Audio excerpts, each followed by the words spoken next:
How do we move through sadness? Sadness is healthy, sadness is okay, sadness is part of being human. But I don't know that it's anybody's favorite emotion. I think most people prefer feeling happy.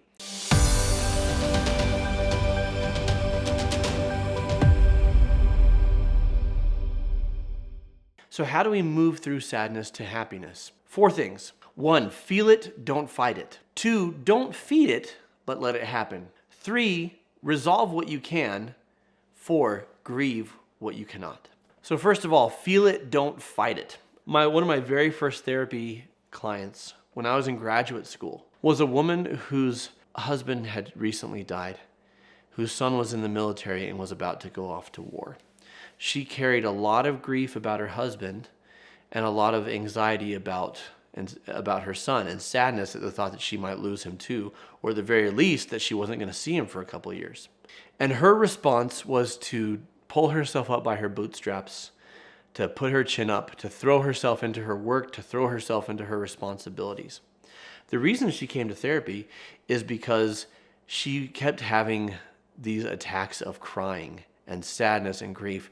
When she didn't want it to happen, she'd be in the middle of a board meeting or something, and then suddenly her lip would start to tremble, the tears would start to flow, the mascara would run, the snot would also start to run, and it was just this big embarrassing ordeal. Ditto at church or ditto at family functions. And she came to me and said, I want your help to stop crying. I want your help to stop having these attacks of grief and sadness. And I looked at her, and I can't believe I was so gutsy to try this as such a young therapist.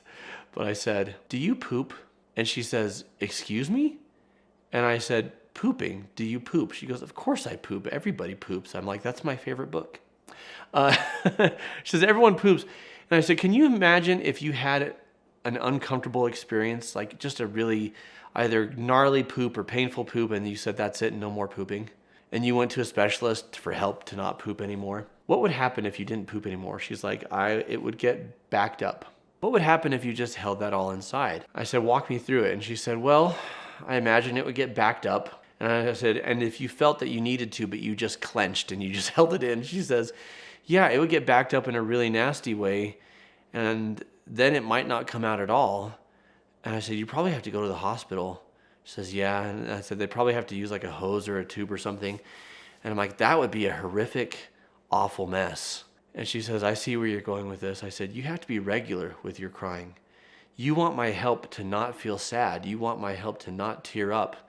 But you're wanting to go the wrong direction. What you need to be doing is going in the direction of crying whenever you need to cry. The reason you have these crying fits and these attacks of sadness, as you put it, when at these inopportune moments, is because you don't allow yourself to be regular. And this demands to be felt.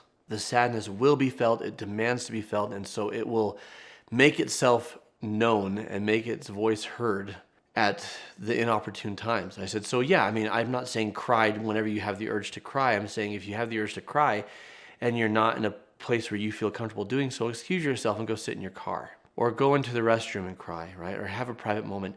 But let yourself cry whenever you need to. Let yourself be sad whenever you need to. You need to feel it and not fight it. Because the more you fight it, the more it fights back, and it's going to win. So she gave it a try.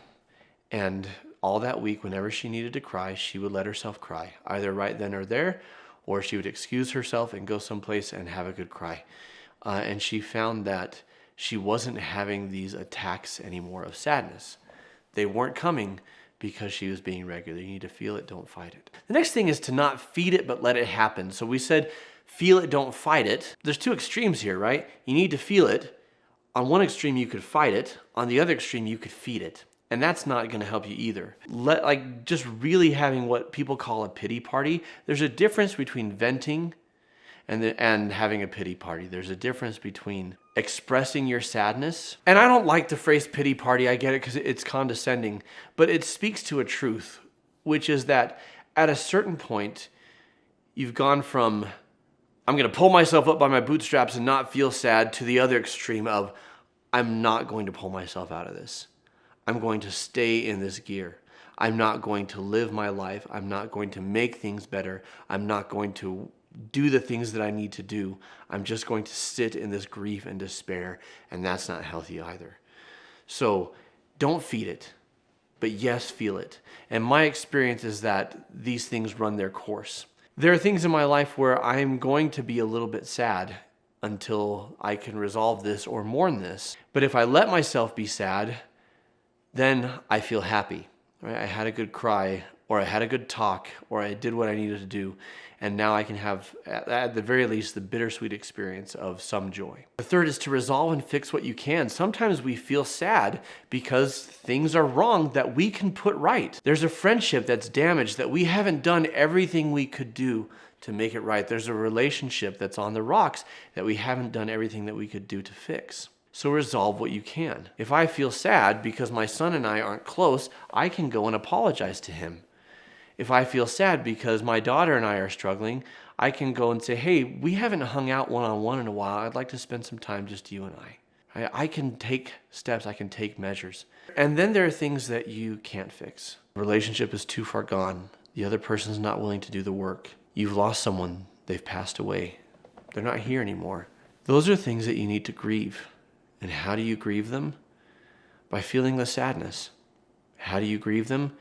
In the case of someone that you've lost, by honoring them, by honoring their memory, by making sure that they are remembered, by fighting for the causes that they fought for, by remembering and being grateful that they were in your life at all. That's how we grieve. Lost opportunities, they're gone. I grieve them by recognizing that they're gone, feeling that pain and sorrow, and then making a commitment to here's what I'm going to do next time so I don't miss the next opportunity. So once again, when it comes to sadness, feel it, don't fight it. Don't feed it, but let it happen. Resolve what you can and grieve what you can't. Thank you for joining me on this journey of better understanding our emotions and how to process them, move through them, and arrive at a place of peace and happiness. I'll see you next time.